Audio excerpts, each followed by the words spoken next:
आममणि पुरटपट सुधलिट टित नाना भांत सिय निवास सुंदर सदन शोभा किमि कही जात। उज्ज्वल महलों में अनेक प्रकार के सुंदर रीति से बने हुए मणि जड़ित सोने की जरी से पर्दे लगे हैं। सीता जी के रहने के सुंदर महल की शोभा का वर्णन किया ही कैसे जा सकता है।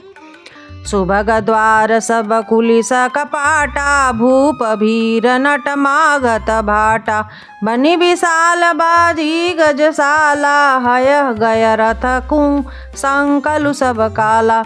राजमहल के सब दरवाजे फाटक सुंदर हैं, जिसमें वज्र के मजबूत अथवा हीरों के चमकते हुए किवाड़ लगे हैं।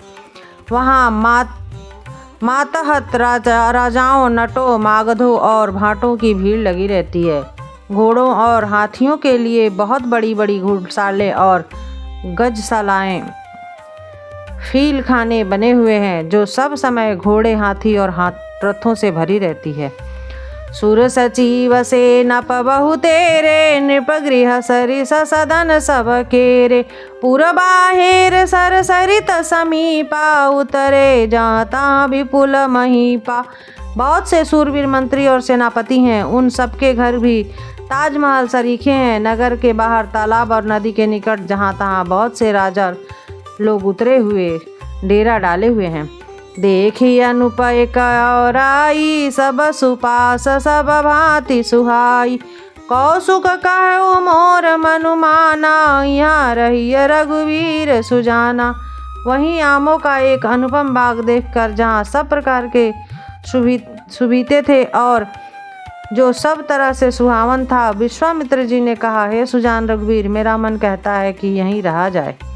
भले ही नाथ कही कृपा निकेता उतरे तहाँ मुनि वृंद समेता विश्वामित्र महामुनि आए समाचार मिथिलापति पाए।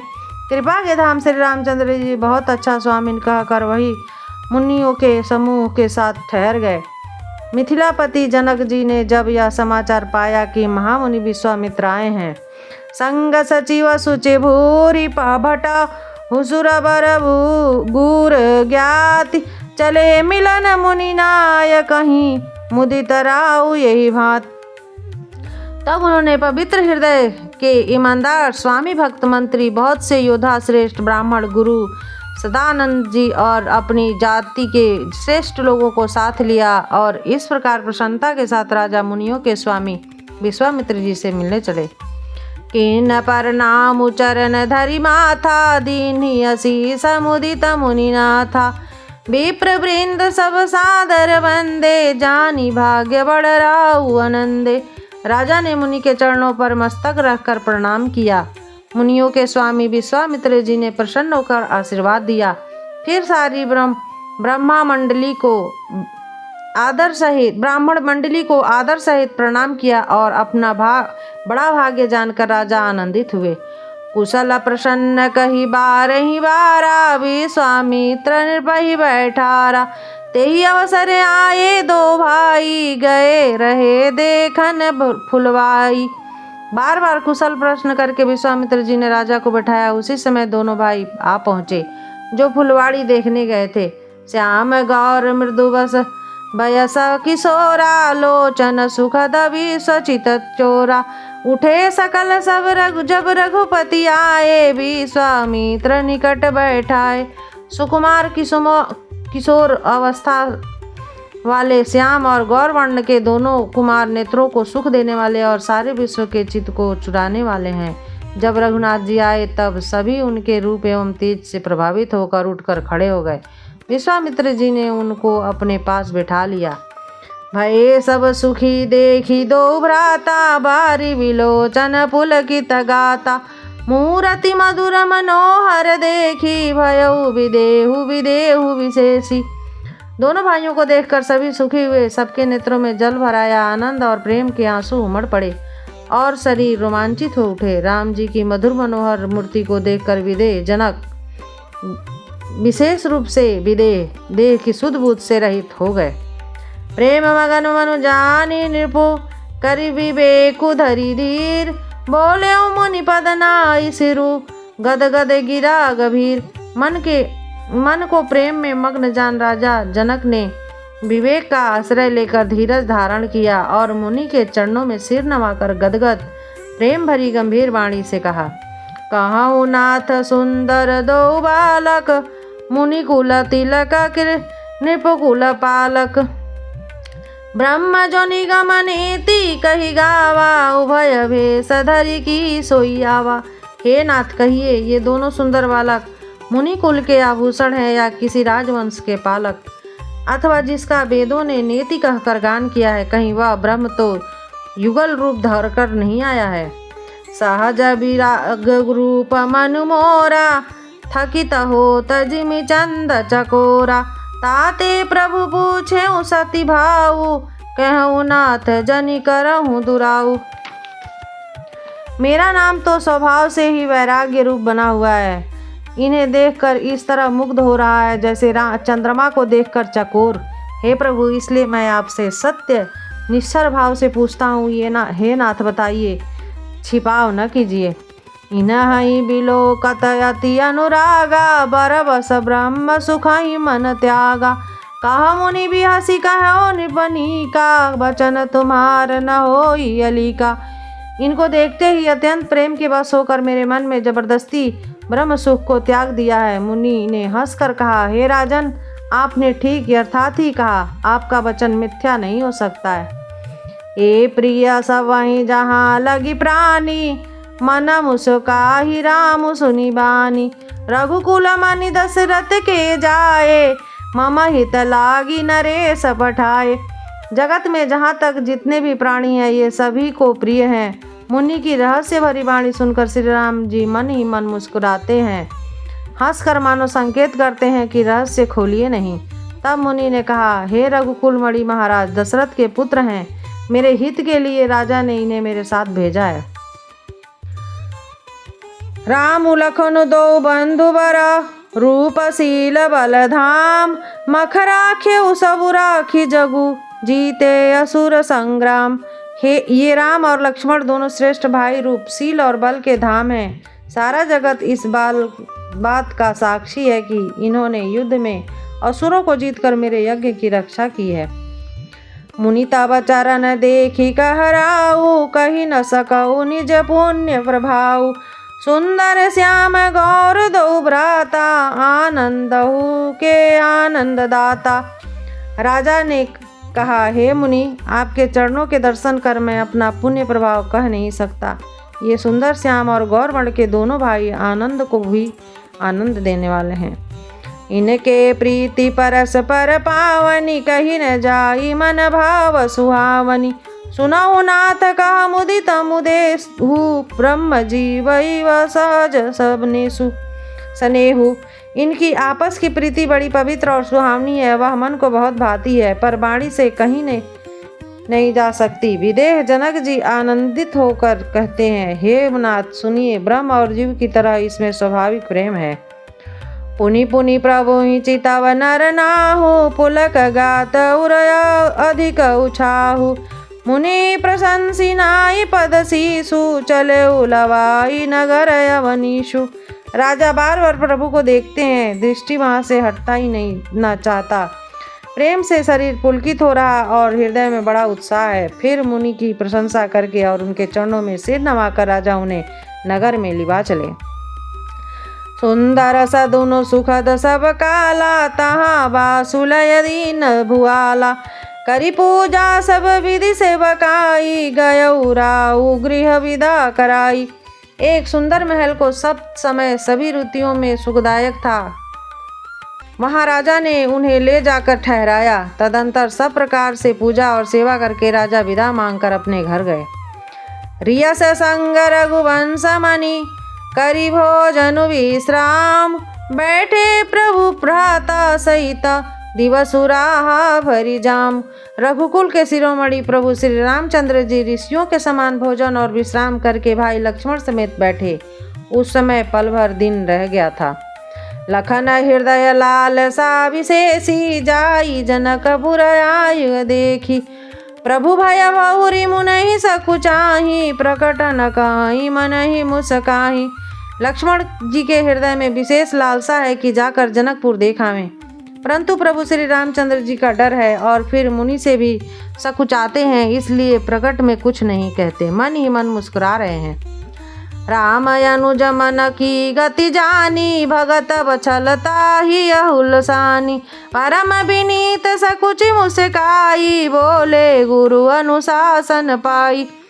अंतर्यामी श्री रामचंद्र जी ने छोटे भाई के मन की दशा जान ली, तब उनके हृदय में भगवत वत्सलता उमड़ आई। वे गुरु की आज्ञा पाकर बहुत ही विनय के साथ सकुचाते हुए मुस्कुरा कर बोले, नाथ लखनपुर देखन चाहि, प्रभु सकोच डर प्रगट न कहाई, जब रावण आय सुमय पाऊँ, नगर देखाई तुरंत ले आऊँ। हे नाथ, लक्ष्मण नगर देखना चाहते हैं, किंतु प्रभु आपके डर और संकोच के कारण स्पष्ट नहीं कहते। यदि आपकी आज्ञा पाऊँ तो मैं इनको नगर दिखाकर तुरंत ही वापस ले आऊँ। सुनी मुनि से कहा वचन सप्रीति, कसन राम तुम राखो नीति, धर्म से तु पालक तुम ताता, प्रेम विवश सेवक सुखदाता। यह सुनकर मुनीश्वर विश्वामित्र जी ने प्रेम सहित वचन कहे, हे राम, तुम नीति की रक्षा कैसे न करोगे। हे तात, तुम धर्म की मर्यादा का पालन करने वाले और प्रेम के वशीभूत होकर सेवकों को सुख देने वाले हो। जाई देखिया वहु नगरु, सुख निधान दो भाई, करऊँ सुफल सबके नयन, सुंदर बदन दिखाई। सुख के निधान दोनों भाई जाकर नगर देखाओ, अपने सुंदर मुख दिखलाकर सब नगर निवासियों के नेत्रों को सफल करो। मुनि पद कमल बंदी दो भ्राता, चले लोकलोचन सुखदाता, बालक वृंद देखी अति शोभा, लगे संग लोचन मनु लोभा। सब लोगों के नेत्रों को सुख देने वाले दोनों भाई मुनि के चरणों की वंदना करके चले। बालकों के झुंड इनके सौंदर्य की अत्यंत शोभा देखकर साथ लग गए, उनके नेत्र और मन इनकी माधुरी पर लुभा गए। प्रीत बसन परिकर कटि भाथा, चारु चाप सरसोहत सहाथा, तनय अनुहरत सुचंदन खोरी, श्यामल गौर मनोहर जोरी। दोनों भाइयों के पीले रंग के वस्त्र हैं, कमर में पीले दुपट्टे तरकस बंधे हैं, हाथों में सुंदर धनुष बाण सुशोभित है। समय श्याम और गौरवर्ण के शरीर के अनुकूल, अर्थात जिस पर जिस रंग का चंदन अधिक फबे उस पर उसी रंग के सुंदर चंदन की खौर लगी है। सांवरे और गोरे रंग का मनोहर जोड़ी है। के हरिकंधर बाहु विशाला, उरयति रुचिर नागमणिमाला, सुभलम सोन सररूह लोचन, बदन मयंक ताप त्रय मोचन। सिंह के समान पुष्ट गर्दन, गले का पिछड़ा भाग है, विशाल भुजाएं हैं, चौड़ी छाती पर अत्यंत सुंदर गजमुक्ता की माला है, सुंदर लाल कमल के समान नेत्र हैं, तीनों तापों से छुड़ाने वाले चंद्रमा के समान मुख हैं। कान्ही कनक फूल छवि देही, चितवन चितहि चोरी जनु लेही, चितवनी चारु भृगुटी बलवा बरबाकी, तिलक रेख शोभा जनु चाकी। कानों में सोने के कर्णफूल अत्यंत शोभा दे रहे हैं और देखते ही देखने वालों के चित्त को मानो चुरा लेते हैं। उनकी चितवन दृष्टि बड़ी मनोहर है और भौहें तिरछी एवं सुंदर है। माथे पर तिलक की रेखाएं ऐसी सुंदर है मानो मूर्तिमती शोभा पर मुहर लगा दी गई है। रुचिर चौतनी सुभग सिरा, मेचक कुंचित केस, नख शिख सुंदर बंधु दो, शोभा सकल सुदेश। सिर पर सुंदर चौकुनी टोपियां दिए हैं, काले और घुंघराले बाल हैं। दोनों भाई नख से लेकर शिखा तक, एड़ी से चोटी तक सुंदर हैं और सारी शोभा जहाँ जैसी चाहिए वैसी ही है। देखन नगर भूप सुर आए, समाचार पूर्वासनि पाए, धाये धाम काम सब त्यागी, मनहु की रंक निधि लूटन लागी। जब पूर्ववासियों ने यह समाचार पाया कि दोनों राजकुमार नगर देखने के लिए आए हैं, तब वे सब घर बार और सब काम काज छोड़कर ऐसे दौड़े मानो दरिद्री धन का खजाना लूटने दौड़े हैं। निरखी सहज सुंदर दो भाई, होई सुखी लोचन फल पाई, जुबती भमन छव खोरई लागी, निरखहि राम रूप अनुरागी। स्वभाव ही से सुंदर दोनों भाइयों को देखकर वे लोग नेत्रों का फल पाकर सुखी हो रहे हैं। युवती स्त्रियां घर के झरोखों से लगी हुई प्रेम सहित श्री रामचंद्र जी के रूप को देख रही हैं। कहाँ परस पर बचन सप्रीति, सखी न कोटि काम छवि जीती। सुर नर असुर नाग मुनि माही, शोभा यसी कहु सुनि अति नाही।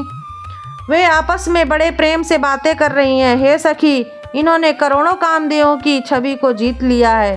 देवता, मनुष्य, असुर, नाग और मुनियों ने ऐसी शोभा तो कहीं सुनने में भी नहीं आती। विष्णुचारी भुज विधि मुखचारी, विकट वेश मुख पंच पुरारी।